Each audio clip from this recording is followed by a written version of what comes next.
दो ऐसी साधनाएं जिन्हें पूर्ण करने एवं उनसे लाभ प्राप्त करने के बाद मैंने किसी भी व्यक्ति को बहुत लंबे समय तक जीवित नहीं पाया है। आज इसी के विषय में विस्तार से चर्चा करेंगे।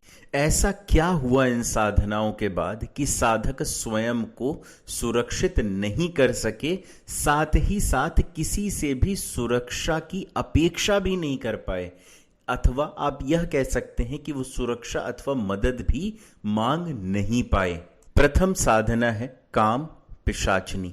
यह एक प्रकार की पिशाचनी की साधना है जो जब भी साधक करते हैं तो वह अपनी काम इच्छा की पूर्ति के लिए करते हैं, अर्थात अपनी यौन सुख अथवा संभोग सुख के लिए इस साधना को पूर्ण करते हैं।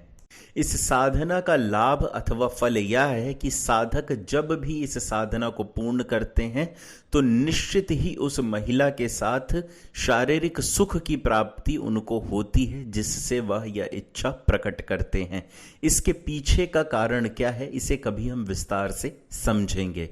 जिस भी साधक ने इस साधना को पूर्ण किया उसे इससे संबंधित लाभ तो मिले ही मिले, साथ ही साथ अन्य लाभ भी जो आर्थिक रूप से इनको संपन्नता प्रदान करें वह भी मिले। लेकिन यह पाया गया कि इस साधना को पूर्ण करने के बाद व्यक्ति 3 वर्ष से 4 वर्ष के बीच अपना पूर्णतः मानसिक संतुलन कई बार खो देता है अथवा अपने इस जीवन को ही खो देता है। अंत समय में ऐसा क्या प्रताड़ना उसके साथ होती है या उसको किस प्रकार के कष्ट होते हैं, यह कभी भी पता लगा पाना मुश्किल ही था।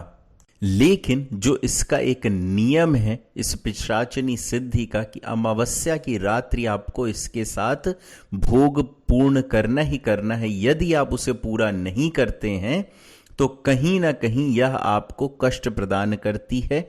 पुरुष के साथ वह नाना प्रकार की गतिविधियों में लिप्त हो जाती है, जिससे अंततोगत वह पुरुष को कहीं ना कहीं अपने इस शरीर से हाथ धोना पड़ जाता है। वह दूसरी साधना कौन सी है उसके विषय में हम कल रात्रि 9:30 बजे चर्चा करेंगे।